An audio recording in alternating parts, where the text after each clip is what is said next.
Senhor nosso Deus, nosso Pai, louvado seja o teu santo nome pela nossa vida, pela nossa participação aqui, reunidos, juntos em teu nome, para mais uma vez aprendermos mais de ti. Queremos te agradecer pela semana que tivemos, por tudo que o Senhor fez por nós, teu cuidado, teu amor. Neste momento, pedimos a iluminação do Teu Santo Espírito sobre a vida do Toninho, que vai compartilhar conosco o pão da vida, e o mesmo Santo Espírito trabalhe nos nossos corações, nas nossas mentes, e que a Tua palavra encontre lugar em nossa vida e que a gente coloque em prática tudo aquilo que o Senhor tem nos ensinado até hoje, Pai. Pedimos uma bênção especial para cada família aqui representada. Pedimos também que o Senhor visite todos que estão desanimados, a todos também que já aprenderam a sua vontade, que sabem a sua vontade e não estão conseguindo tomar uma decisão ao seu lado. Pai, por favor, que o Senhor os acolha, que o Senhor os ajude e não desista de ninguém, Pai, muito menos de nós que estamos aqui também. Cuide da Jocasta, que ela não está bem também, e de todos nós. Em nome de Jesus, amém. Amém. Amém. A Norma entrou. Boa noite. Norma. Oi, feliz sábado. Boa noite. Feliz sábado, Norminha. Feliz sábado. Vamos lá então, né, pessoal? Eu vou estar passando hoje o estudo, mas é aquele mesmo esquema que a gente já está acostumado. Quem quiser comentar, quem quiser falar alguma coisa, pode me interromper a qualquer momento.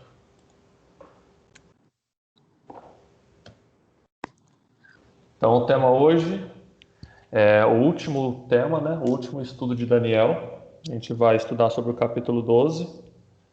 E o tema é o estabelecimento do eterno reino de Cristo. Então, a gente vai ver o grande finale da história da humanidade. O começo do fim, né? O início da vida eterna e o fim desse mundo que a gente conhece hoje, dessa vida que a gente conhece hoje. Então, Daniel 12 trata dos últimos eventos antes do estabelecimento do eterno reino de Cristo, antes da volta de Jesus. Então, só para a gente, como é o último estudo, só para a gente contextualizar, se eu pudesse, eu pensei sobre o livro de Daniel, né, tudo que a gente estudou, e se eu pudesse fazer um pequeno resumo, falar os pontos principais, eu consegui pensar em 3 coisas que me veio à mente que ficaram mais fortes durante todo esse estudo, que ficou gravado na minha memória. O primeiro item é Babilônia, de um modo geral, tudo que envolve a apostasia do povo, tudo que envolve uma contrafação à verdade divina, tudo isso na Bíblia, em toda a Bíblia, é chamado de Babilônia. A própria raiz da palavra Babilônia vem da Torre de Babel. É a mesma raiz da palavra. Então, ali na Torre de Babel, os homens eles tentaram se colocar no lugar de Deus. Eles quiseram construir uma torre tão alta a ponto de chegar nos céus e tomar o trono de Deus, impedir que Deus agisse com um novo juízo sobre a terra, impedir que Deus fizesse um novo dilúvio, por exemplo. Mas Deus já tinha prometido que não ia fazer um novo dilúvio. Então esse povo não acreditou nas promessas divinas e quis, por força própria, por conta própria, receber a salvação, tomar a salvação à força, digamos assim. Então tudo isso, em toda a Bíblia, envolve Babilônia, envolve esse poder, esses poderes, esse povo que não aceita a submissão a Deus, não aceita a salvação por Deus e quer agir por conta própria, quer agir com as suas próprias forças. Isso em toda a Bíblia é chamado de Babilônia. Por isso que lá em Apocalipse diz que a Babilônia vai cair. Babilônia caiu. Justamente por causa disso. Além da Babilônia literal que existiu nos tempos de Daniel, existe uma Babilônia espiritual, que é esse poder que se levanta contra Deus. Esse é o primeiro tópico que eu ficou claro para mim no estudo de Daniel. O segundo tópico é as profecias. Todas as profecias que a gente estudou apontam que Deus tem o controle da humanidade. E apesar de tudo que acontece de mal nessa vida, nesse mundo caído, tomado pelo pecado, Deus ainda controla a história do mundo. E Deus mantém o povo remanescente, Deus cuida desse povo. Isso aconteceu com os 3 amigos de Daniel na fornalha ardente, aconteceu com o próprio Daniel na cova dos leões. Apesar deles sofrerem consequências, perseguição por estar ao lado de Deus, por servir a esse Deus, e Deus proveu a salvação para eles. Deus cuidou deles mesmo em meio à Babilônia, mesmo em meio ao exílio babilônico. Então esse é outro ponto que ficou marcado para mim nesse estudo. E o terceiro ponto, que é basicamente o que a gente estudou semana passada e vai estudar hoje, que é a volta de Jesus. Todo o desfecho de toda a história da humanidade acontece na volta de Jesus. Então, Daniel foi escrito 600 anos antes de Jesus vir, antes de Jesus nascer nessa terra, mas Daniel já fala sobre a volta de Jesus, mesmo antes de Jesus ter vindo pela primeira vez na terra. De tão forte que é essa promessa na Bíblia. Desde o Antigo Testamento é tratada a volta de Jesus como o evento primordial da história humana, porque aí sim, de uma vez por todas, vai acabar a história do pecado, vai acabar pecado e pecador. Então a gente vai ver esse desfecho da história que foi profetizado por Daniel antes de Jesus vir nessa terra. Então é o que a gente vai estudar hoje. É o dia mais importante, mais aguardado da história humana. É o dia da volta de Jesus, onde ele vai resolver de uma vez por todas, onde vai acabar de uma vez por todas esse grande conflito que envolve Babilônia espiritual e o povo remanescente, o povo de Deus que aceita seguir as vontades de Deus, aceita essa submissão a Deus. Então vamos começar lendo o verso, que a gente até leu semana passada, mas é bom a gente ler de novo. Eu vou pedir para a Ana, você pode ler para a gente, Ana, Daniel 12, verso 1? Toninho, tá com um alarme disparado aqui. Eu acho melhor outra pessoa. Então eu vou pedir para o Éder, então. Daniel 12. Verso 1. Tá. Só Tá aparecendo aí na tela também? Pra mim não aparece, que eu deixo minimizado aqui. Deixa eu ver aqui. Às vezes aparece, às vezes não aparece. Agora não tá aparecendo, não. Daniel 12, 1. E naquele tempo se levantará Miguel, o grande príncipe, que se levanta pelos filhos do teu povo, e haverá um tempo de angústia, qual nunca houve, desde que houve nação até aquele tempo. Mas naquele tempo levar-se-á o teu povo, todo aquele que se achar escrito no livro. Beleza, então, naquele tempo, né, o tempo que a gente já estudou semana passada, o tempo do fim, que Daniel comenta ali no capítulo 11, nesse tempo do fim, nos últimos dias, vai se levantar Miguel, vai se levantar Jesus e defender os filhos do teu povo, vir buscar, salvar os filhos de Jesus. Então, Miguel ou Jesus, Miguel é a mesma coisa que Jesus, são sinônimos.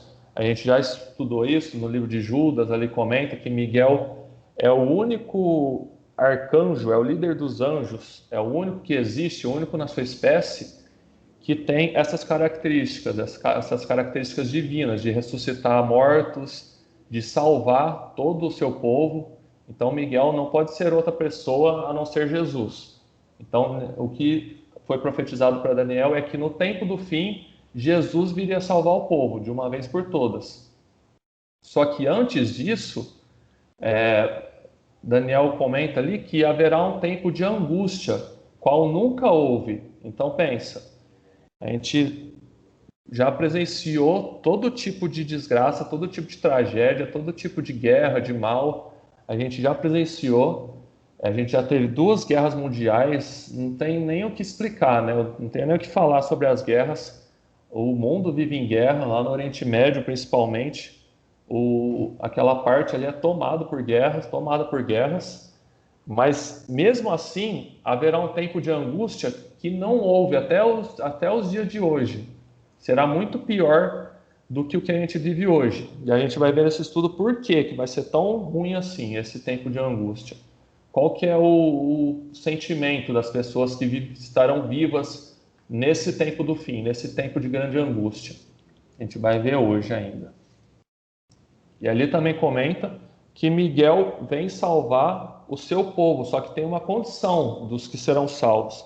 Eles precisam ter o nome escrito no livro, o nome escrito no livro da vida. Então Jesus morreu para salvar todos, mas Jesus, ele não força ninguém a ir para o céu, não força ninguém a aceitar a salvação. Ele morreu por todos, mas alguns aceitarão essa salvação, alguns não. Então essa é a condição de ser salvo, é ter o nome escrito no livro da vida.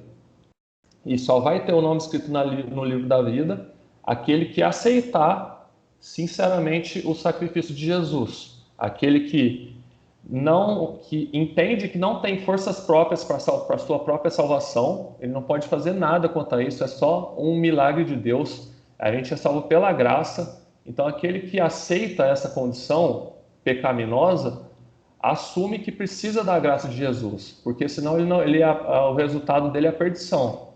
Ele precisa dessa salvação exterior, não tem nada que ele possa fazer para receber essa recompensa, né? Essa vida eterna. Então ele precisa ter o nome escrito no livro da vida para receber essa salvação.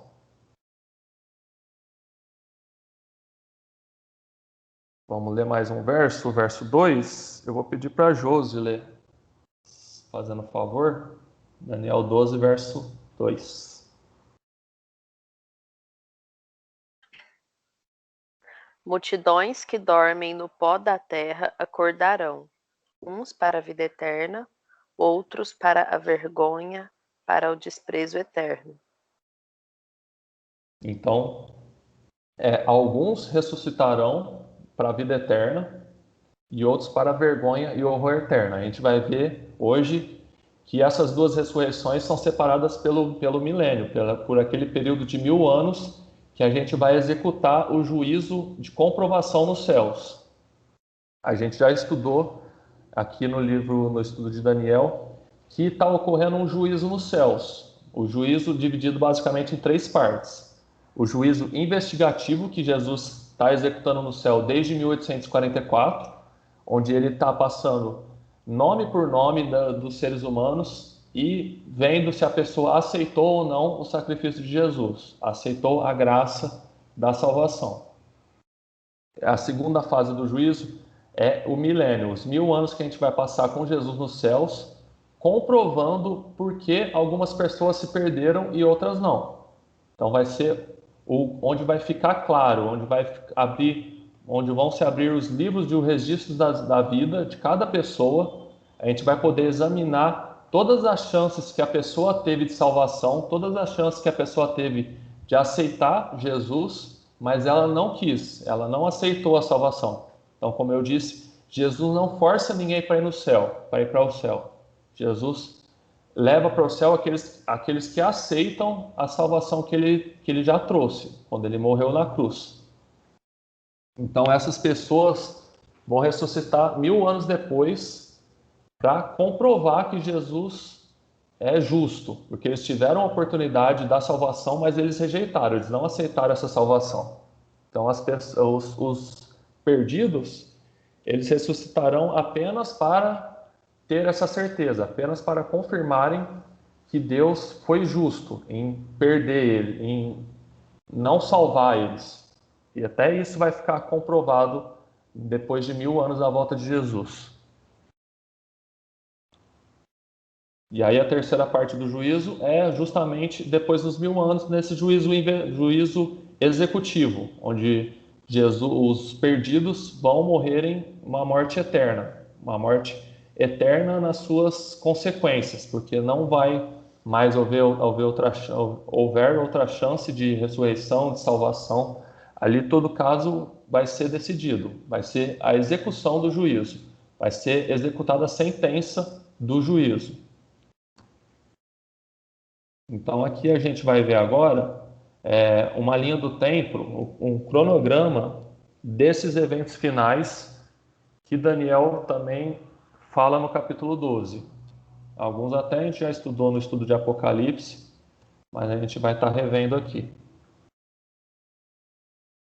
Então, a linha do tempo ali começa com hoje, e para frente do nosso tempo ainda não ocorreu o fechamento da Porta da Graça. Como eu comentei na semana passada, a gente não sabe, não tem como precisar, segundo a Bíblia, o momento que a Porta da Graça vai se fechar. Não vai ser nada visível aos olhos das pessoas que estão aqui na Terra. A gente não vai ter a certeza do momento exato do fechamento da Porta da Graça. Mas a gente sabe que hoje ela ainda não se fechou porque tem eventos proféticos que ainda não se cumpriram. Tem pequenos eventos que ainda faltam se cumprir, que obrigatoriamente tem que se cumprir antes do fechamento da Porta da Graça. E por isso que a gente sabe que a Porta da Graça ainda não se fechou hoje. Ainda todos têm oportunidade de salvação ou de perdição. Nenhum caso está decidido das pessoas que estão vivas, nenhum caso está batido o martelo. Ainda tem chance de ou salvação ou aqueles que estão salvos se perderem, porque a Porta da Graça ainda não se fechou. A gente sabe que ela ainda não se fechou porque tem eventos para acontecer antes dela se fechar. O primeiro evento é a chuva serôdia, que o Cauê já explicou, já comentou no estudo da semana passada. É o último derramamento do Espírito Santo para as pessoas pregarem o Evangelho, darem a última mensagem de advertência para aqueles que ainda não decidiram pela salvação. Isso é chamado na Bíblia de chuva serôdia. É a última chuva do Espírito Santo para aqueles que aceitarem, ouvirem a voz do Espírito Santo. E aí ocorrerá também o que a gente chama de decreto dominical. Ele está lá em Apocalipse 13. Vamos ler porque é importante. Eu vou passar aqui eu vou projetar aqui igual o Cauê fez. Eu vou abrir lá em Apocalipse capítulo 13. Se quiserem acompanhar na Bíblia aí também. Para a gente rever o que é o decreto dominical. Eu vou pedir para Lide, você lê para a gente? Apocalipse 13, verso 17.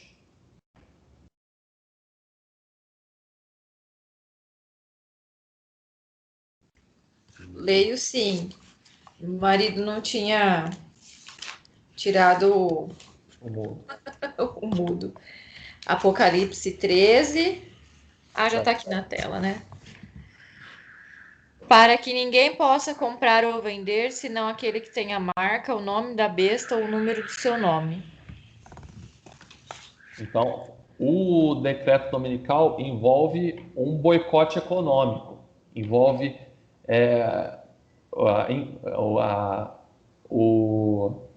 as pessoas serão impedidas de comprar e vender. Aqueles que não têm, somente aqueles que têm a marca, o nome da besta, poderão comprar e vender. Então isso envolve um boicote econômico para aqueles, uma vez que o Estado, a política e a religião deram as mãos de novo, fizeram-se essa aliança, será feita uma lei para que somente as pessoas que adoram a imagem da besta, essa imagem que se formou entre o Estado e a religião, somente esses adoradores, eles poderão comprar e vender. Aqueles verdadeiros adoradores de Deus, aqueles que seguem os mandamentos, seguem as verdades bíblicas, eles serão impedidos de comprar e vender. Isso envolve o decreto dominical, o falso dia de adoração, o dia de adoração no domingo. O dia verdadeiro de adoração é o sábado. Então, tudo isso que Apocalipse 13 vai comentar ali é o decreto dominical. É esse evento que ainda falta ocorrer. Ele ainda não ocorreu. Isso é um sinal de que a porta da graça não se fechou. Outro evento que falta acontecer é o alto clamor. O que é o alto clamor? Se a gente recordar lá em Apocalipse 14, a gente lembra das 3 mensagens angélicas. Então, o que é o alto clamor? Por consequência da chuva serôdia, por consequência do derramamento do Espírito Santo, um povo irá pregar as verdades divinas, as verdades reveladas na Bíblia. que estão contradizendo a falsa adoração que as bestas irão pregar. Então, as 3 mensagens angélicas envolvem um resumo desse último clamor, desse alto clamor que vai se levantar, pedindo para as pessoas, pregando para as pessoas aceitarem as verdades bíblicas. Então, as 3 mensagens angélicas envolvem o evangelho eterno, o evangelho que nunca muda, a Bíblia nunca muda, por isso que Deus, ele nunca muda, Deus é eterno, então a palavra dele não pode mudar também. Então esse povo se levanta para fazer essa pregação, para fazer esse alto clamor, retomando as verdades bíblicas, as verdades que o chifre pequeno, que a gente estudou em Daniel, quis colocar por terra. Mas sempre Deus manteve esse povo remanescente, esse povo que seguiu as leis de Deus, seguiu as verdadeiras mensagens de Deus reveladas na Bíblia.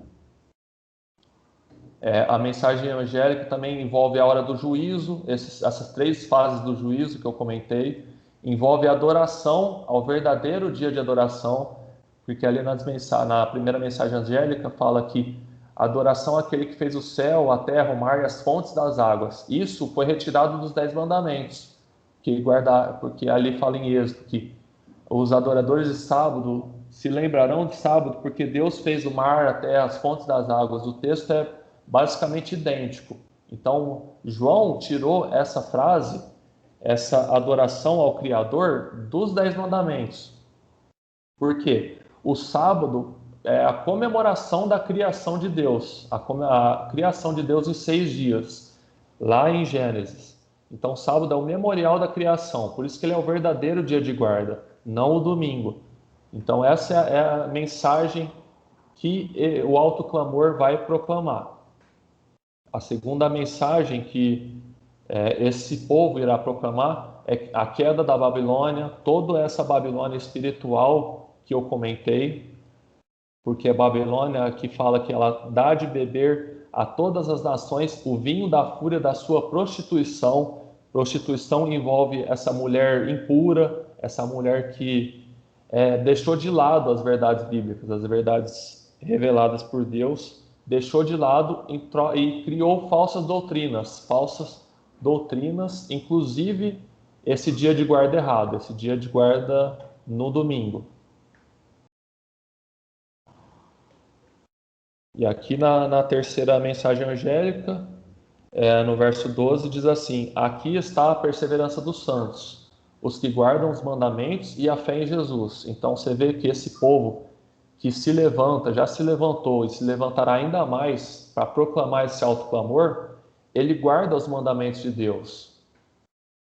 A descrição dos 144 mil que a gente já estudou em Apocalipse também. É o povo que guarda os mandamentos de Deus. É o povo que, apesar de tudo que está acontecendo, todo esse boicote econômico que as bestas vão pregar, vão exigir das pessoas, vai ter um povo de Deus que ainda guarda os mandamentos, ainda guarda esse evangelho eterno de Deus, que nunca muda.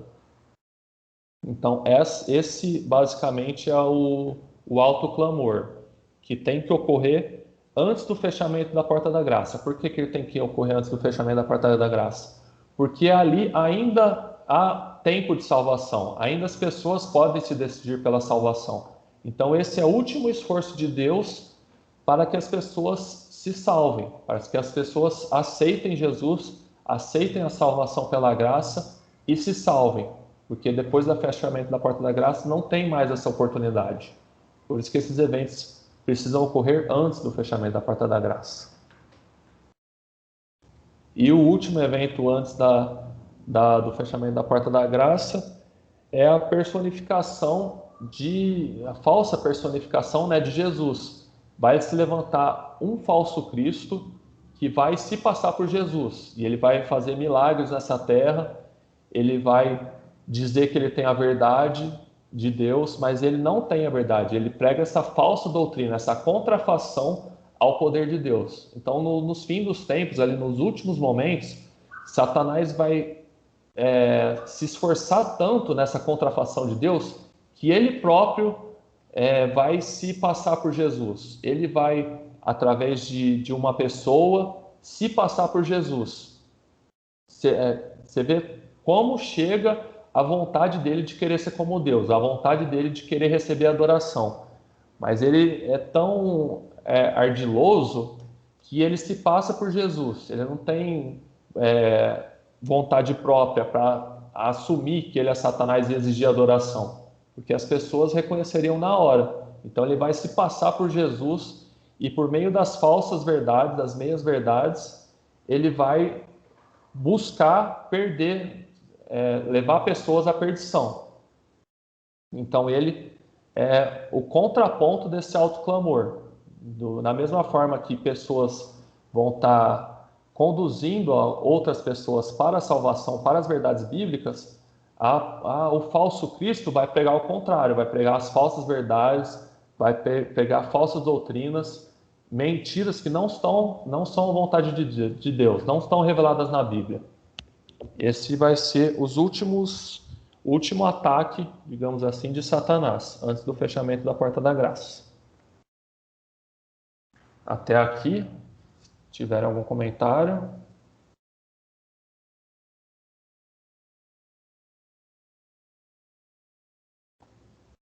Vou voltar aqui para o slide. Toninho, só um comentário que quanto mais se aproxima, né, do final dos tempos, mais o inimigo vai tentar a respeito do engano, né, para querer enganar as pessoas.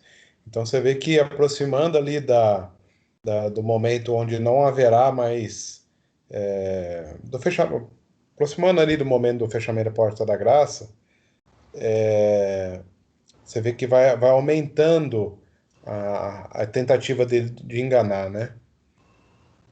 Então a gente tem que, por isso que Jesus falou lá em Mateus 24, né? A gente tem que tomar cuidado, porque se possível for, Jesus diz ali, Satanás enganaria até os escolhidos, ou seja, é por isso que ele tem que conhecer a Bíblia com profundidade e andar com firmeza nos caminhos de Deus, porque diferente disso, a gente vai ser enganado mesmo. Satanás não é um bobinho que anda por aí brincando. Ele é um anjo extremamente inteligente, estrategista, e ele nos observa 24 horas por dia, sabe onde é o nosso ponto fraco, a nossa fraqueza, e é ali que ele vai atuar em cada um. Exatamente. E como a Bíblia diz, ele está furioso como um leão querendo devorar as pessoas. Então ele tem milhares de anos de experiência do ser humano. Então ele conhece o ser humano muito mais que nós. E ele, como você disse, ele é muito mais inteligente do que nós. Então ele vai fazer uma forma tão, tão bonita, tão agradável, uma forma que vai buscar unir todas as pessoas, que é o ecumenismo, vai buscar unir todas as religiões em cima dessa falsa doutrina, em cima desse engano. E com isso ele vai procurar a perdição do maior número de pessoas possíveis. Por isso que é importante estar firmado na Bíblia, estar firmado na vontade de Deus, para a gente conhecer esses enganos, conhecer tudo que a Bíblia revela que vai acontecer, para a gente saber como se posicionar nesse tempo, certo? Somente quem tiver o conhecimento da Escritura, somente quem tiver uma comunhão com Deus, vai ter forças para passar desse período, vai ter forças para se posicionar conforme a vontade de Deus. Por isso que é importante a gente tratar tudo isso antes desses eventos. Depois do fechamento da Porta da Graça, acontece outros eventos. Entre eles, vai cair as 7 pragas, que está ali em Apocalipse 16. A gente não vai ler por causa do tempo, mas ali Apocalipse 16 relata as 7 pragas.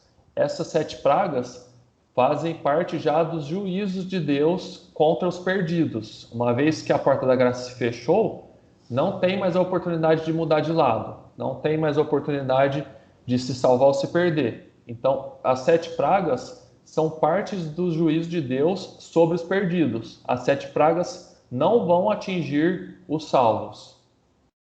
Ela faz parte do juízo divino para os perdidos. O segundo evento depois do fechamento da porta da graça é o decreto de morte. Está lá em Apocalipse 13, verso 15. Vamos ler lá. É a vez do Cauê mesmo. Você lê pra gente? Apocalipse 13, 15. Deixa eu pôr aqui na tela. Leio sim, Toninho. Interessante, né, Toninho, que antes de ler o texto só, Aham. é que as 7 pragas é o juízo de Deus contra os ímpios. E o decreto de morte é uma tentativa do inimigo de Deus de passar um juízo nos filhos de Deus, nos justos, né? Uhum. Você vê que em tudo Satanás tenta fazer um engano, né? Uma contrafação. Então vamos ler aqui Apocalipse 13, verso 15. E lhe foi dado comunicar fôlego à imagem da besta, para que não só a imagem falasse, como ainda fizesse morrer quantos não adorassem a imagem da besta. Então, é uma consequência, digamos assim, do decreto dominical. Vai chegar um momento que as pragas vão começar a cair. O que esse falso Cristo vai afirmar? As pragas estão caindo sobre a gente porque tem aquele povo que guarda o dia errado, falando dos justos, falando dos salvos, que guardaram os mandamentos e que adoram no dia certo, no sábado. Mas Satanás vai falar que as pragas estão caindo sobre eles porque tem aquele povo que ainda não aderiu a esse ecumenismo, não aderiu a esse movimento religioso global que busca unificar a vontade de Deus, a falsa vontade de Deus, né? Porque ali ele faz uma contrafação da vontade de Deus. Ele prega um dia errado de adoração. Mas Satanás vai instigar as pessoas que as 7 pragas estão ocorrendo porque Deus está incontente com esse povo que não segue as vontades dele. Então, nesse contexto, vai vir o decreto de morte, vai vir o decreto de perseguição novamente. Vai ocorrer o que ocorreu na Idade Média, que o povo vai ser perseguido, vai sofrer um decreto de morte, vai ser perseguido sobre a pena de morte, porque ele segue a Bíblia, segue a vontade de Deus. Então, a história sempre se repete, né? Como a gente sempre comenta aqui. Então, tudo que a gente vê em Daniel, durante toda a Bíblia, essa perseguição ao povo de Deus, vai ocorrer novamente depois do fechamento da porta da graça. E esse é o decreto de morte. Mas importante a gente perceber que não vai, nesse momento, não vai mais haver mártires, não vai haver mais pessoas morrendo dedicadas a Deus, dando o exemplo de que estão morrendo, porque eles aceitam a vontade de Deus, seguem os mandamentos e a verdade bíblica. Não vai mais ocorrer isso para dar o testemunho, porque a porta da graça já se fechou, não tem mais motivo para haver mártires. Então esse decreto de morte, apesar dele ocorrer, apesar dele ser universal, os salvos não serão mais mortos, porque todo o caso já foi decidido. Então os perdidos já estão perdidos, não tem mais chance de conversão, porque a porta da graça já se fechou. Então, apesar de ocorrer esse decreto de morte, os salvos não serão mortos, não serão atingidos. E aí, nesse contexto, também ocorre a angústia de Jacó, que é aquilo que a gente viu no primeiro verso, o tempo de angústia qual nunca houve. É o tempo de angústia de Jacó. O que é esse tempo de angústia de Jacó? Vai ser um momento que, em meio a essa perseguição, em meio a saber que todos saberão que as 7 pragas estão caindo, os que conhecerem essa verdade, saberão que Deus está enviando as 7 pragas, eles vão saber que provavelmente a porta da graça já se fechou, e eles vão ficar angustiados porque eles não vão saber se estão salvos ou estão perdidos. A porta da graça não, como eu disse, ela não tem um sinal para a gente que a porta da graça se fechou. Então, o que as pessoas, o povo de Deus, o remanescente fiel, o que ele vai pensar? Será que eu pedi perdão a Deus de todos os meus pecados? Será que eu estou salvo? Será que Deus vai me livrar desse decreto de morte? Essa é a angústia de Jacó. É o mesmo sentimento que Jacó teve quando Esaú, o irmão dele, perseguiu ele para matar ele. Isso está relatado lá em Gênesis, capítulo 30, se não me engano. Está relatada essa experiência que Jacó teve, essa angústia de saber que ele tinha o irmão dele queria matar ele, essa insegurança que Jacó teve de saber que ele podia ser morto pelo próprio irmão, e essa luta com Deus. Ali em Gênesis fala que Jacó lutou com Deus a noite inteira. Essa angústia de saber se ele estava salvo, se ele morresse naquele momento, se ele estaria salvo ou se ele estaria perdido.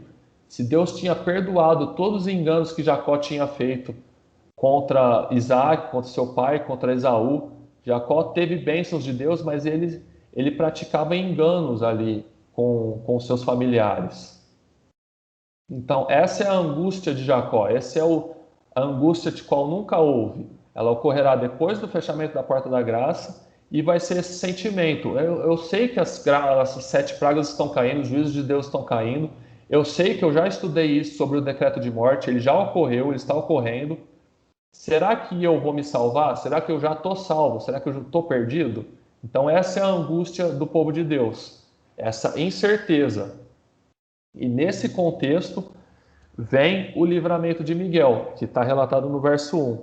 Nesse contexto ocorre a volta de Jesus, a segunda vinda de Jesus. E aí sim as pessoas vão ter a certeza que estão salvas. Deixa eu voltar aqui então. E aí ocorre a volta de Jesus, finalmente, para salvar o povo que aceitou a sua salvação.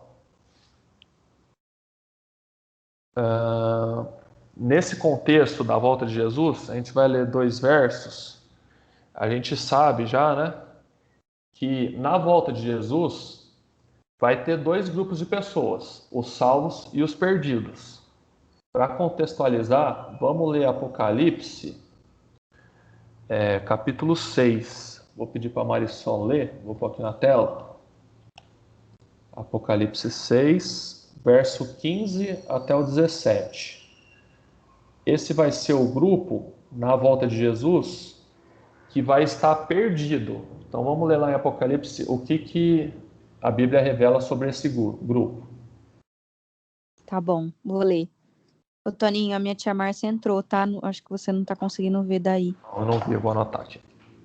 Os reis da terra, os grandes, os comandantes, os ricos, os poderosos, e todo escravo e todo livro se esconderam nas cavernas e nos penhascos dos montes, e disseram aos montes e aos rochedos: Cai sobre nós e escondei-nos da face daquele que se assenta no trono da ira do Cordeiro, porque chegou o grande dia da ira deles. E quem é que pode suster-se?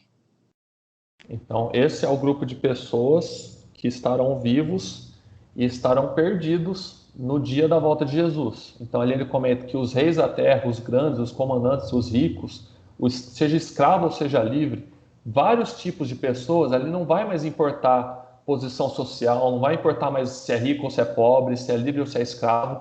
Vários tipos de pessoas vão estar perdidas, porque não aceitaram a salvação de Jesus.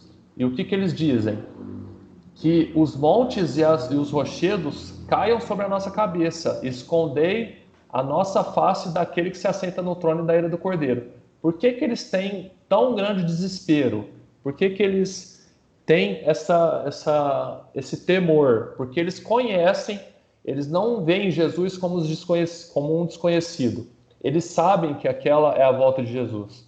Eles já ouviram falar, eles se lembram de tudo que eles ouviram falar de Jesus e eles veem aquele dia acontecendo diante dos olhos. E eles têm essa certeza que eles estão perdidos, porque eles se lembram que eles não aceitaram Jesus. Eles se lembram de todas as oportunidades que eles tiveram em vida de aceitar Jesus e não aceitaram. Eles postergaram o momento ou não quiseram realmente saber das coisas de Jesus, saber das coisas de Deus, não quiseram saber as verdades bíblicas. Eles vão reconhecer isso. Então, por isso que eles têm tanto medo da volta de Jesus. Eles têm medo da ira do Cordeiro, da ira de Jesus, porque eles sabem que estão perdidos.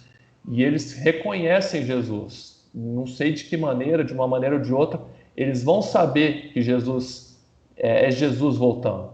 Até porque o evento da volta de Jesus é um evento global, um evento que todo olho virá, é um evento com luzes, com clangor de trombetas, vai ser um evento audível, um evento com muito som. Então todas as pessoas vão saber que se trata da volta de Jesus. Aqueles que foram perdidos, eles têm esse remorso, essa consciência de que eles se perderam porque eles não aceitaram Jesus.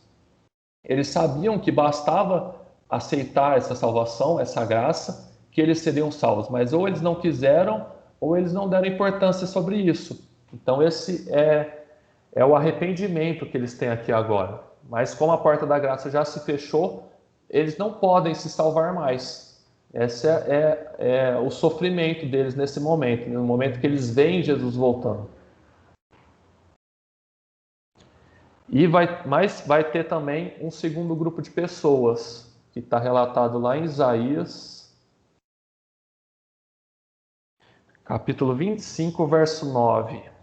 Eu vou pedir para a Norma, se ela estiver aí com a gente, ler para a gente. Isaías 25, 9. Isaías 25, 9. Isso.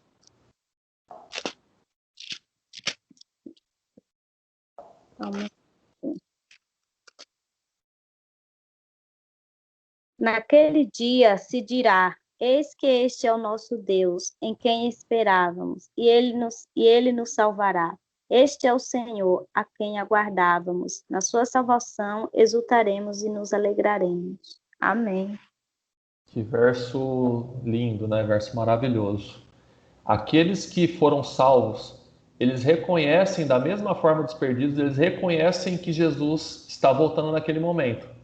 Mas, ao contrário dessas pessoas que se perderam, que pedem para as montanhas cair sobre a sua cabeça, esse grupo, ele se alegra na volta de Jesus. Eles dizem: esse é o Deus a quem aguardávamos, esse é o Deus que a gente estudou, que a gente teve conhecimento, que a gente conheceu na Bíblia, esse é o Deus que nos salva. Então eles se alegram nesse momento, diferentemente dos perdidos, que eles preferem a morte do que encarar Jesus de face a face.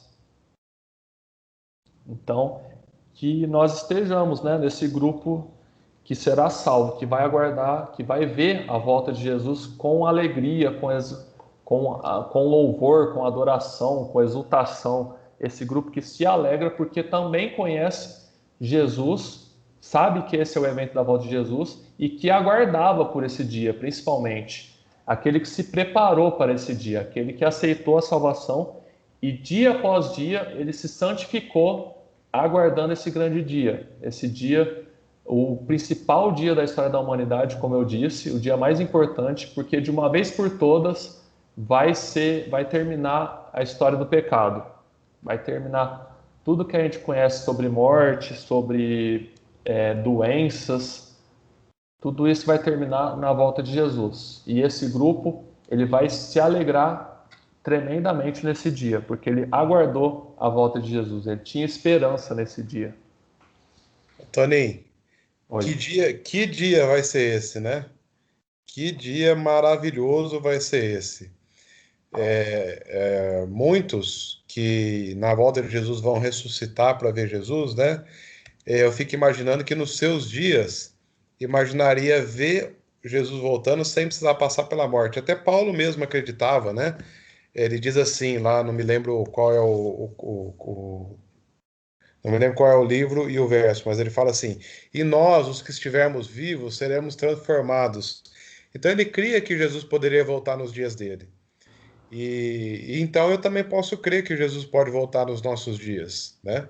Não estou colocando data, mas isso é aquilo que Deus coloca no nosso coração, o anseio do dia da volta de Jesus. E por tudo aquilo que a gente já estudou, por tudo aquilo que está se cumprindo, cada dia mais, né?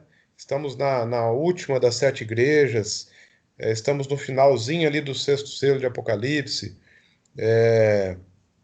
já passamos por 2 guerras mundiais, enfim, já tratamos muito desse assunto do final dos tempos. Já passamos pelos reinos dos pés da estátua, e a próxima é a pedra de Jesus, que vai ser lançada sem auxílio de mãos e vai destruir a estátua. Ou seja, está muito perto.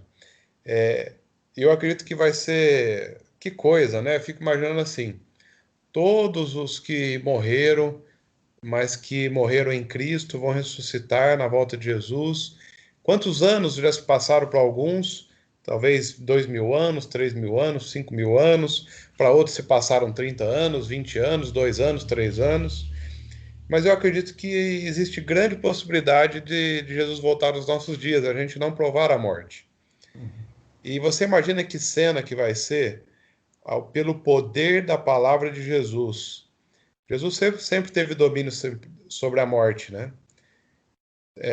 Ele se entregou na cruz, mas a vida que há nele o fez ressuscitar, pelo poder que há nele. Então, pela palavra de Jesus, as pessoas começam a ressuscitar, começam a ter vida novamente, mas agora com um corpo perfeito, pleno, sem nenhum tipo de defeito, doença, deformidade. E nós, os vivos, estaremos assistindo tudo aquilo acontecer. De um lado, pessoas desesperadas, porque, como você bem disse, receberam a pregação do Evangelho, entenderam, mas rejeitaram, por diversos motivos. Porque gosta de algum vício, ou porque não quis abrir mão de algumas facilidades, enfim. Não quiseram colocar Jesus como primeiro lugar. Mas todos aqueles que colocaram Jesus como primeiro lugar vai dizer naquele dia, né? Bem que Jesus falou que valeria a pena. E aquilo ali vai ser a consolidação daquilo que nós vivemos a vida inteira, esperando, dia após dia, orando, lendo a Bíblia, pedindo forças para Deus nos ajudar a vencer a nossa tendência pecaminosa. É uma luta diária que todos nós passamos, mas naquele dia ali vai ser, Senhor, agora é uma nova fase, só de alegria, só de bênçãos.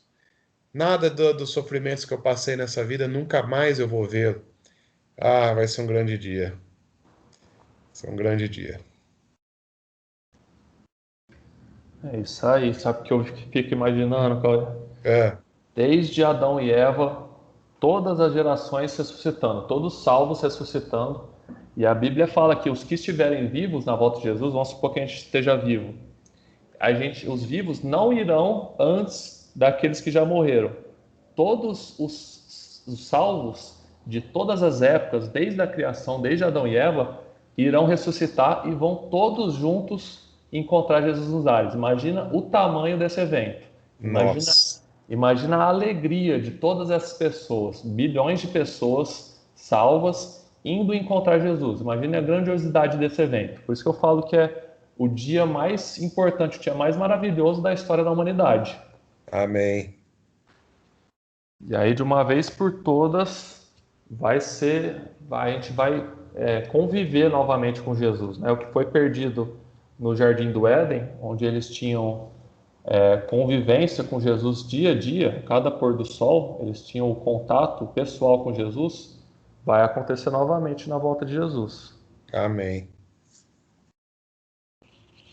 Mas, infelizmente, né, como a gente está vendo, vão ter dois grupos. E nesse momento, como a gente vê aí no gráfico, todos os casos já foram decididos. Então, na volta de Jesus, Jesus vai falar duas coisas somente. Ou você está salvo ou você está perdido. Ou ele vai falar: vinde, benditos de meu Pai, entrai no reino que está preparado desde a fundação do mundo. Ou ele vai falar: afastem-se de mim, porque eu nunca vos conheci. Então, fica o alerta, né? Fica o apelo para a gente tomar a decisão, para a gente seguir nessa decisão, aqueles que já tomaram essa decisão, para a gente seguir a cada dia. Porque como a gente não sabe o fechamento da porta da graça, até aquele momento, qualquer um pode se perder. É o que o Apocalipse alerta ali também. Que aquele que está em pé, cuidado para que não caia, né? Aquele que já sabe essa mensagem, já tem o conhecimento de toda a verdade, tudo que a gente vem estudando durante tanto tempo, tantos meses, tantos anos, acho que vai fazer 2 anos que a gente estuda, aqueles que têm esse conhecimento têm que tomar posse desse conhecimento, né? E tomar sua decisão dia após dia. que a gente não sabe o que vai acontecer daqui para frente. A Bíblia revela que os últimos acontecimentos serão rápidos. Então, a gente não sabe quando vai ocorrer o fechamento da porta da graça, quando vai ser julgado o nosso caso. O juízo investigativo, ele passa primeiro pelos mortos até chegar nos vivos. Então, enquanto a gente está vivo, tem essa possibilidade da gente receber a salvação ou se perder. Até aquele momento do fechamento da porta da graça, ou até a nossa morte, se ocorrer antes do fechamento da porta da graça, a gente tem que tomar a nossa decisão, porque depois não adianta mais. Pode falar aí. Tony, não, eu queria comentar justamente o que você comentou por último, né? A gente não deve nos preocupar em saber com o fechamento da porta da graça, porque no dia da nossa morte, a porta da graça se fechou para nós também, né? Ainda que não tenha acontecido o evento chamado fechamento da porta da graça, que é quando Jesus sai do santuário celestial, ou seja, cessa a intercessão de Jesus como nosso sumo sacerdote junto ao Pai, então por isso que não tem mais como trocar a nossa condição espiritual. O dia que a gente morre também a nossa porta da graça se fechou. Fechou o período que a gente poderia tomar a decisão, né? Exato. Peraí. Ô, Toninho, eu também estava pensando a mesma coisa que o Cauê falou agora, né? Às vezes a gente fica pensando, quando acontecer eventos maiores, evidências mais próximas, eu tomo a minha decisão, tal. Mas a porta da graça pode se fechar para nós a qualquer momento, porque a gente não sabe, né? Até quando vamos viver. Então, a nossa maior necessidade é o Espírito Santo. Existe já um alto clamor, né? Já um clamor pelo derramamento do Espírito Santo a todos os servos do Senhor, né? Então, a gente precisa realmente buscar, essa é a nossa maior necessidade, até o ponto de estarmos tão cheios dele que a nossa declaração seja como a de Paulo lá na carta aos Filipenses 1:3, que o viver é Cristo e o morrer é lucro. Amém. A gente não precisar se preocupar com isso, né? Porque esse mundo aqui não tem tanto sentido. É bom viver? É bom, mas a gente não tem nem ideia do quanto é viver com Cristo na eternidade, né? Então, a gente não precisa temer nada se nós estamos em Cristo, tendo a certeza da nossa salvação. E a gente precisa realmente analisar a nossa vida e ver o que é que está nos afastando de Deus, o que é que pode tirar a nossa salvação e abandonar, se posicionar. Porque quando a gente se posiciona e vai, as coisas na nossa vida fluem, né? Então, é isso que me ocorreu agora. O Espírito Santo precisa habitar em nós todos os dias. Exatamente. Depois do primeiro passo que a gente dá, né, as coisas ficam mais fáceis. O Espírito Santo está aí para isso, né? Jesus prometeu que a gente nunca ficaria só nesse mundo. O Espírito Santo foi enviado justamente para nos ajudar a seguir a vontade de Deus. Então, uma vez que a gente toma essa decisão de fazer a vontade de Deus, Deus provê a nossa força de vontade para continuar seguindo tudo que Ele ensina, né?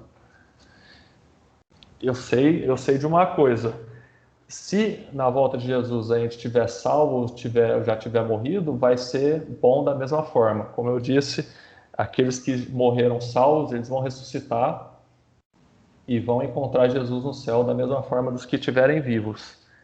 E como é bonito, né? Como é a nossa bendita esperança realmente.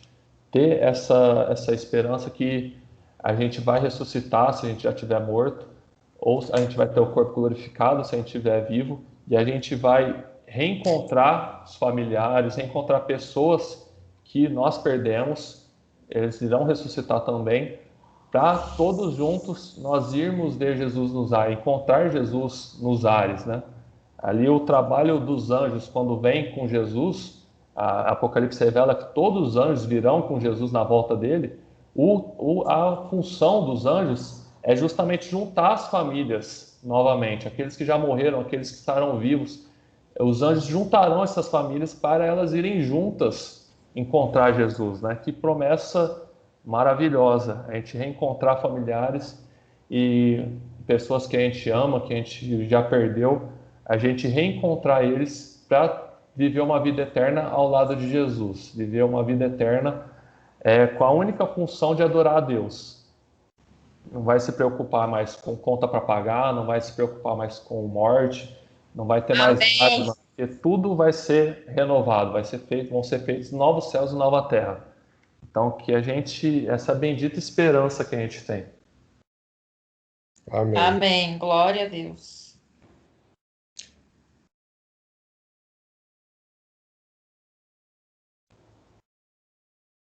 Então, aqui o que a gente já comentou, né? Um diagrama para a gente entender que a primeira ressurreição que Daniel comenta ali, que uns ressuscitarão para a glória eterna e uns ressuscitarão para o juízo eterno, é separado por esse período de 1000 anos, que consiste desde a volta de Jesus até o fim do milênio. Depois do milênio, será feita essa segunda ressurreição, onde os perdidos comprovarão, constatarão que Deus é justo, que eles se perderam porque eles não quiseram saber da vontade de Deus, eles não quiseram seguir esse Deus de amor.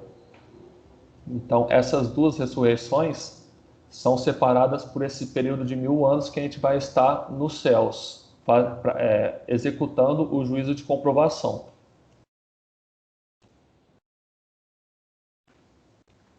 Tem outra profecia ainda em Daniel, tá no capítulo 12, verso 4. Vou pedir para a tia Márcia ler, para a gente entender.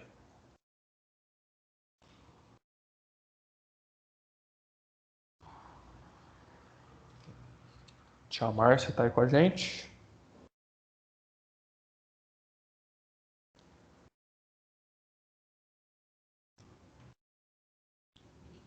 Não? Então, eu vou pedir para o Éder ler de novo.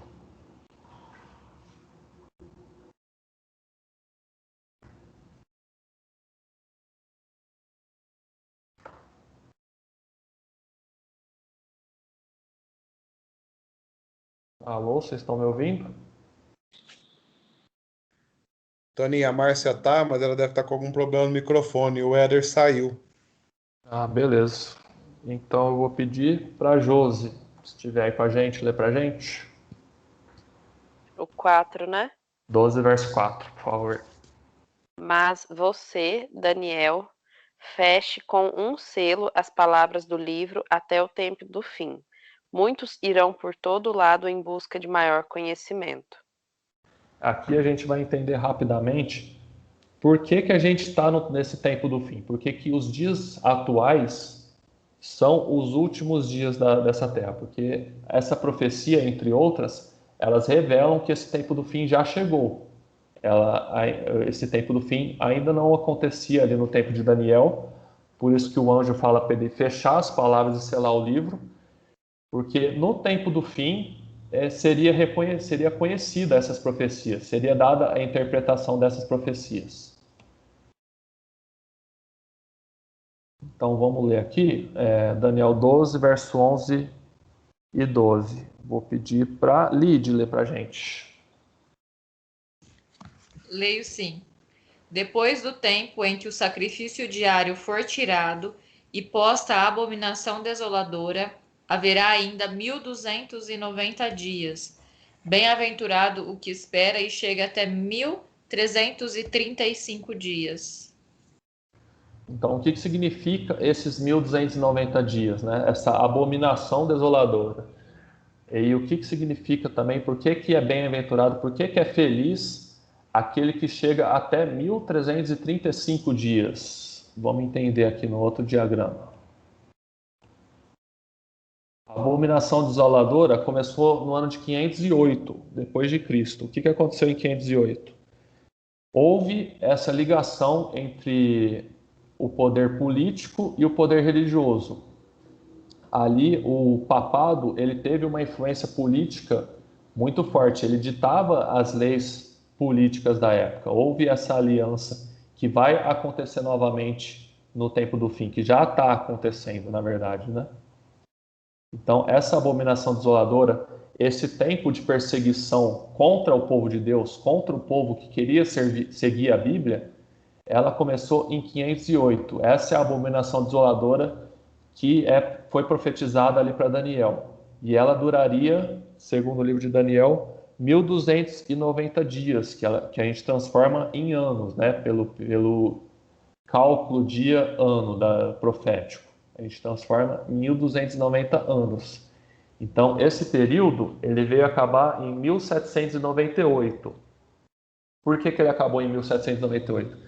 Em 1798 foi tirado esse poder político de Roma papal, do papado. Em 1798 foi preso o Papa Pio VI. Então ele foi tirado desse poder político. Ele foi preso porque ele perseguia cristãos.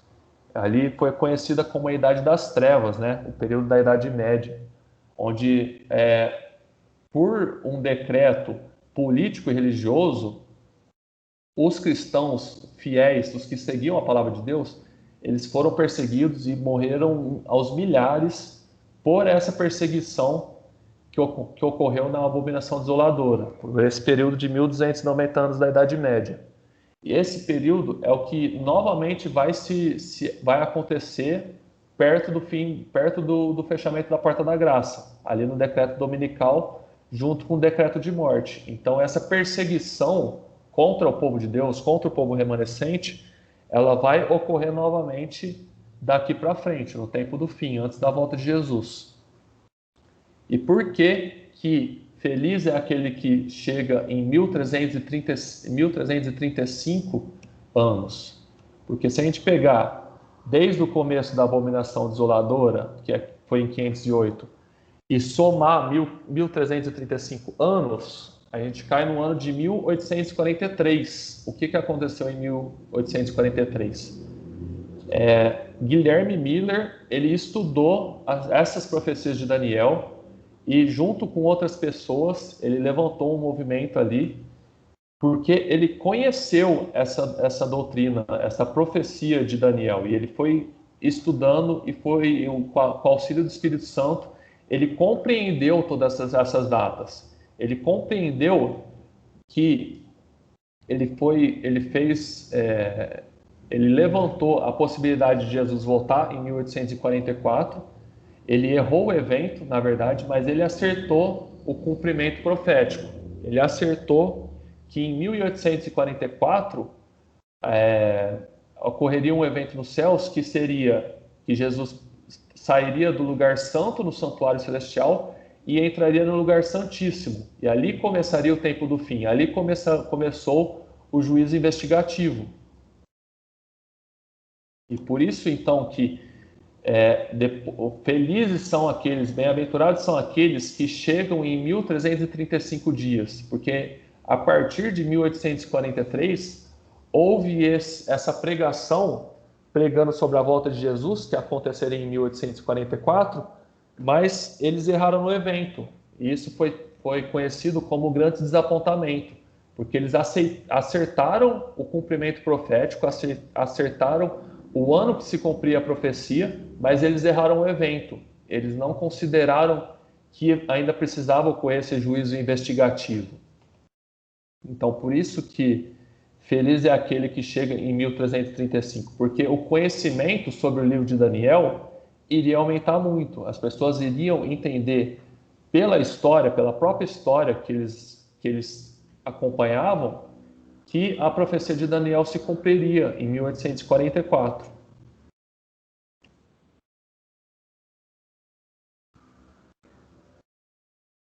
Então, em 1844 começou o que a gente diz que é o tempo do fim.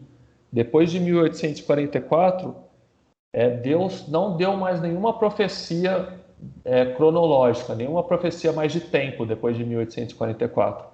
1844 é a última profecia de tempo. Ali é o início do tempo do fim, e depois disso Jesus pode voltar a qualquer momento, porque não tem mais profecia de tempo para se cumprir. tem essas profecias, esses eventos que ocorrerão, o decreto dominical, o decreto de morte, que a gente não sabe quando vai ocorrer, não tem um tempo determinado para ocorrer esses eventos, mas a gente sabe que pode ocorrer a qualquer momento depois de 1844. E aí a esperança que o anjo Gabriel deu para Daniel é que aquele povo, no tempo do fim, ele seria salvo, mas teria essa condição de que o povo salvo teria que ter o nome escrito no livro da vida. Como que a gente faz, então, se a gente sabe que a salvação é dada para aquele que tem o nome escrito no livro da vida?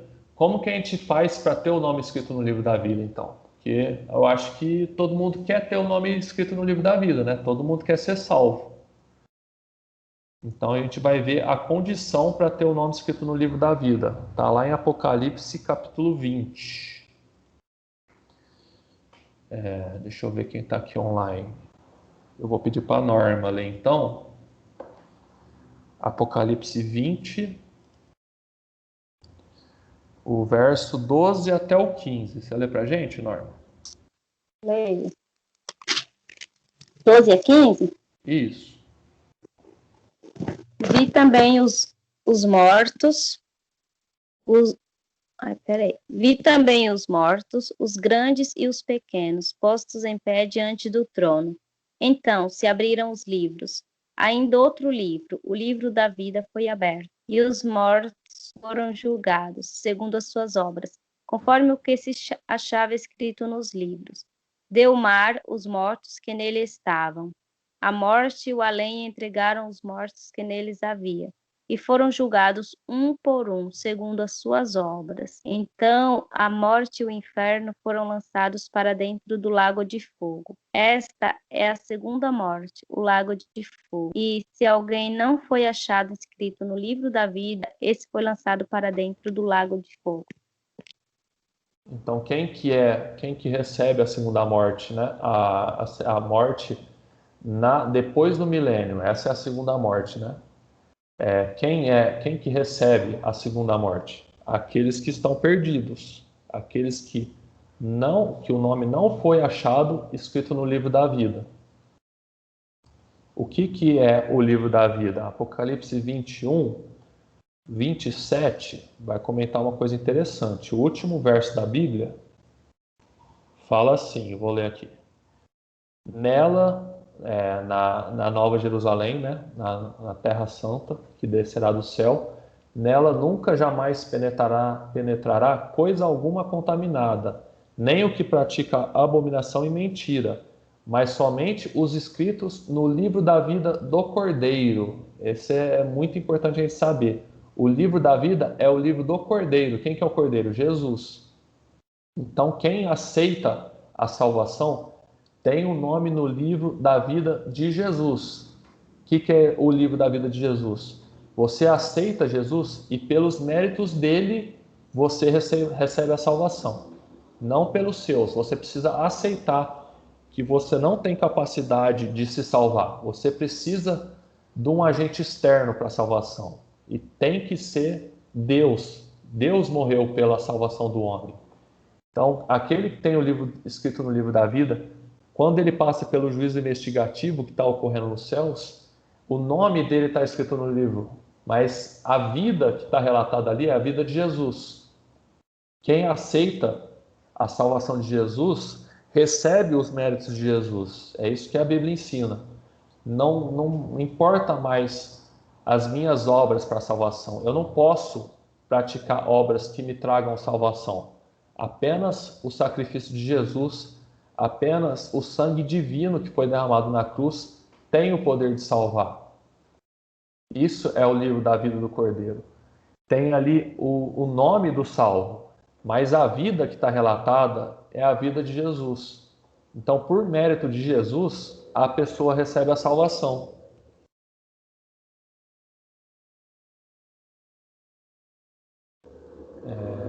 Aqui, algum comentário que alguém queria fazer? Tem mais um verso que eu quero ler, que é o último verso do livro de Daniel. Mas se alguém quiser fazer algum comentário, pode fazer agora.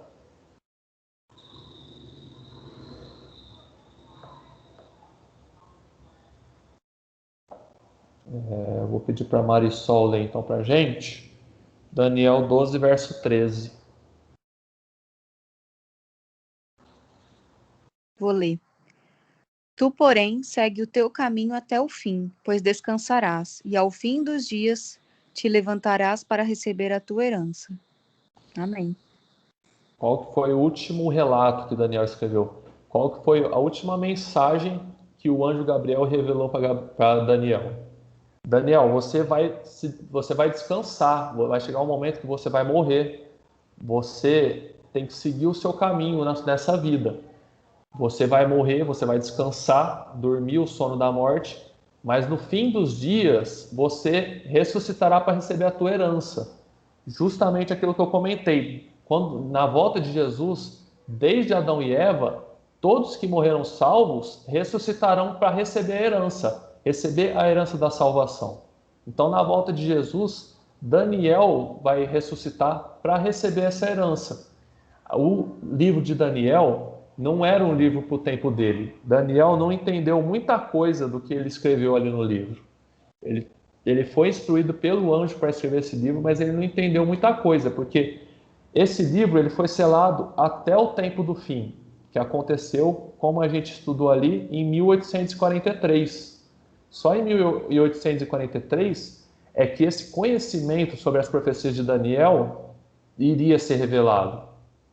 Então a mensagem que Gabriel deixa para Daniel é que para ele não se preocupar, a salvação dele estaria garantida na volta de Jesus. Ele iria ressuscitar com todas as gerações de salvos. Daniel vai ressuscitar para receber a salvação, para encontrar Jesus e junto com os salvos receber a vida eterna.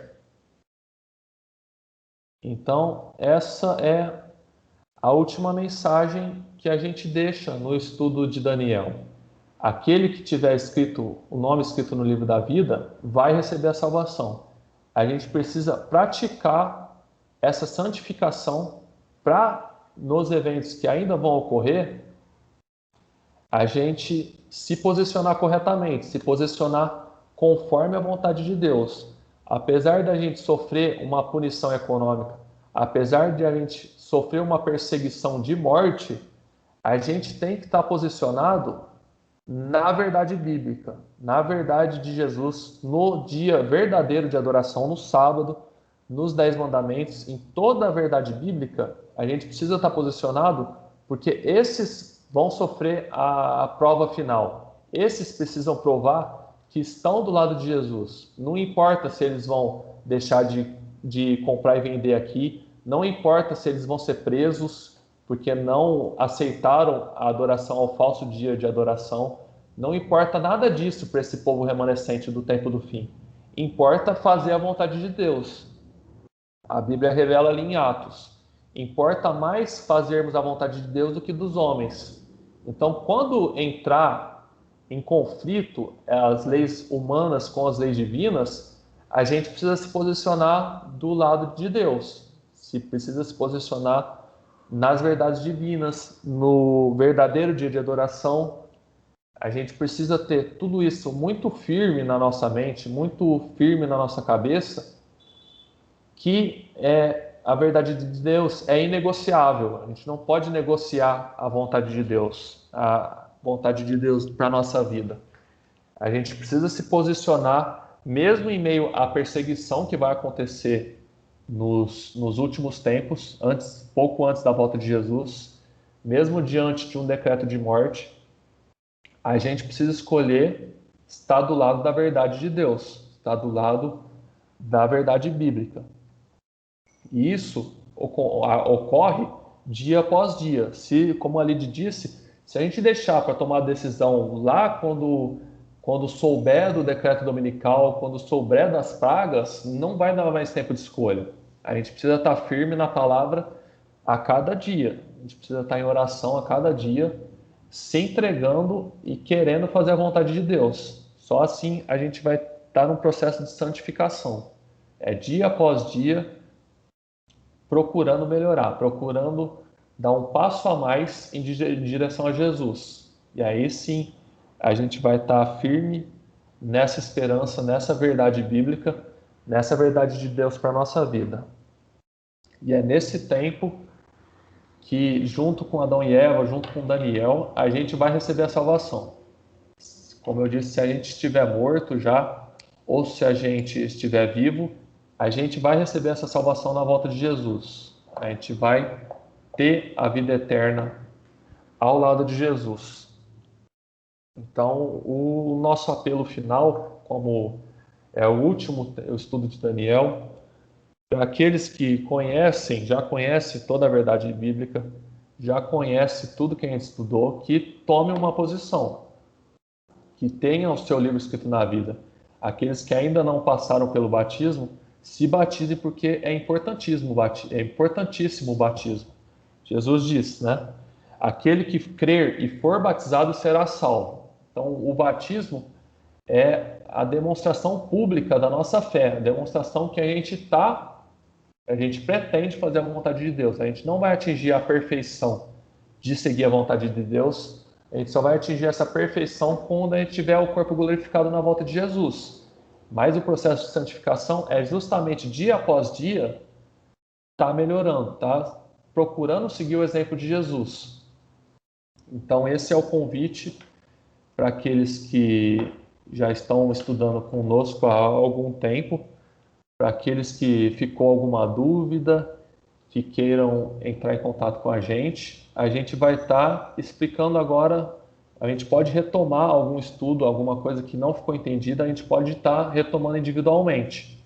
Mas num contexto geral, a gente já estudou tudo que a gente tinha para estudar. A gente já estudou os 10 mandamentos, a gente já estudou Apocalipse, já estudou Daniel. Então a gente já tem uma clareza de pensamento muito forte do que é a vontade de Deus.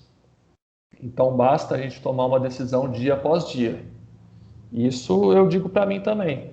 Às vezes, por eu já ter me batizado, por eu já estar na igreja, às vezes a gente é levado a pensar que a gente já está salvo, mas não é assim. Aquele que está salvo hoje pode estar perdido amanhã. Então, dia após dia, a gente tem que buscar essa salvação. Dia após dia, a gente tem que se entregar a Jesus, porque só assim a gente vai suportar o período que está para nossa frente. Um período que não vai ser nada fácil, como a gente estudou. Vai ter uma perseguição, vai ter um decreto de morte, e só aqueles que tiverem firme essa fé na volta de Jesus vão conseguir suportar esses dias.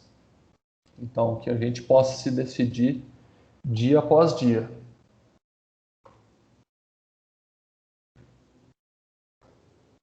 Amém, Toninho. Eu queria fazer uma ilustração, né? Porque às vezes a gente fica postergando as nossas decisões, porque a gente está imerso numa infinidade de atividades, de responsabilidades, e a gente acha que quando a gente vai servir a Deus, então que as coisas vão dar errado, porque a gente não pode mais trabalhar no sábado, ou qualquer outra coisa que seja, né? Ou a família não vai se agradar. A gente, com essas preocupações, acaba impedindo que a gente tome a decisão mais rápida da nossa vida. Mas imagina o seguinte, nós, na condição que nós temos hoje, né, que a gente precisa trabalhar para pagar as contas, senão não paga. Eu não estou fazendo aqui um incentivo, nem uma apologia para a gente fazer jogos, né, de loterias, de forma nenhuma. Inclusive, eu mesmo não jogo, mas como é só uma ilustração. Imagina que eu tenha jogado na loteria e ganhei a Mega Sena. Mega Sena. Vamos supor que você ganhou um prêmio, fiquei sabendo que eu ganhei hoje, 100 milhões. Eu só vou poder retirar o dinheiro daqui 10 dias. Vamos supor que é a regra do prêmio, né? Mas o fato de eu ficar sabendo que eu ganhei hoje, independente se o dinheiro está na minha conta ou não, eu tenho certeza que eu já vou viver de uma forma diferente nesses 10 dias. Concorda, Toninho? Certamente. Certamente, né? Pode ser que eu vou trabalhar, pode ser que até que eu vou trabalhar, que eu vou continuar minhas atividades normais, mas eu estarei diferente, né? Porque eu sei que eu sou milionário, é só questão de alguns dias e o dinheiro está na conta. Então, irmãos, o que eu queria usar com essa ilustração é isso, que quando nós aceitamos a Cristo, quando nós nos entregamos, quando nós nos batizamos, nós estamos dizendo para o mundo que nós temos a certeza que Jesus vai vir para nos buscar. E não só essa certeza, que nós temos a certeza que ele já está conosco, cuidando de todas as nossas coisas.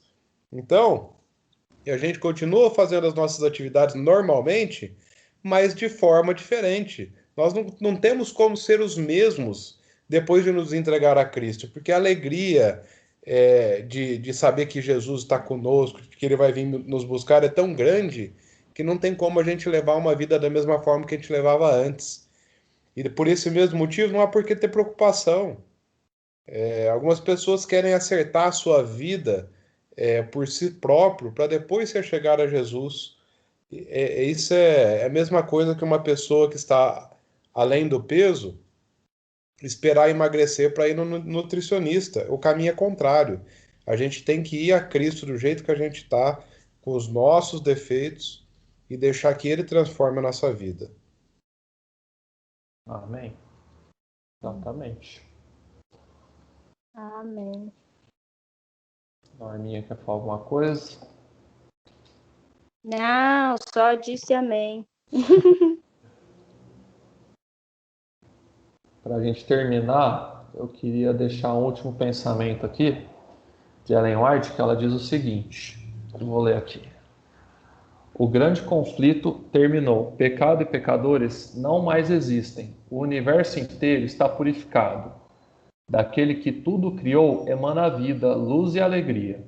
Desde o minúsculo átomo até o maior dos mundos, todas as coisas animadas e inanimadas declaram em sua serena beleza que Deus é amor. Então eu não quero perder isso. Eu não quero perder o universo novamente em total harmonia. Enquanto Jesus não voltar, não tem solução para o pecado. Pode se levantar um governo mundial, pode se levantar uma economia nova, nada vai solucionar o problema do pecado. Somente a volta de Jesus resolve o que aconteceu lá no Jardim do Éden. Então, que a gente reflita nesse amor de Deus, esse amor que Deus saiu dos céus, ele se fez homem para pagar esse preço de ter a humanidade novamente ao seu lado, de ter esse problema resolvido. Depois que a gente entende esse amor de Deus, entende o que Jesus fez, é impossível viver normalmente, como o Cauê disse. É impossível ter a clareza de tudo que a gente tem, tudo que a gente já estudou, essa clareza do amor de Deus e ter uma vida normal igual a gente vivia antes de conhecer essas coisas. É impossível.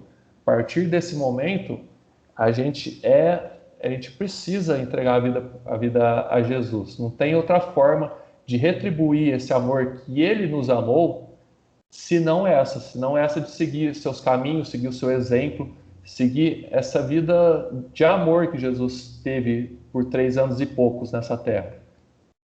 Então eu não quero perder esses momentos. Eu convido a todos que estejam presentes também comigo, para a gente ter novamente essa paz universal, esse amor de Deus, onde todas as coisas do universo ali como ela diz, exaltarão o amor de Deus. O universo terá harmonia novamente. Por isso que a volta de Jesus é o principal evento da história do universo, onde o grande conflito vai terminar. E essa história que aconteceu lá no Jardim do Éden vai ter um fim. E todos os seres humanos vão ter a consciência de que Deus é amor. Seja aqueles que estejam salvos ou perdidos, eles vão reconhecer que Deus é justo e que Deus é amor. Então, que a gente possa estar do lado dos salvos, estar do lado daqueles que viverão eternamente esse amor de Deus, viverão eternamente praticando esse amor de Jesus. Amém. É isso que Amém. eu queria estar passando. Não sei se Amém. ficou claro, se alguém quiser comentar mais alguma coisa. Claro como a luz do dia. Então, podemos encerrar. Cauê, você ora para a gente encerrar? Oro sim.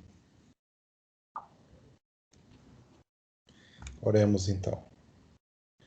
Amado Deus, Pai Todo-Poderoso, Pai Celestial, nós te agradecemos pela Tua palavra, Senhor, que nos traz alegria, ânimo para continuar vivendo, ainda que com as dificuldades que passamos nesse mundo, mas com a certeza das Tuas promessas bíblicas, que o Senhor tem cuidado de todos nós, que o Senhor logo vai vir nos buscar e nos tirar desse mundo.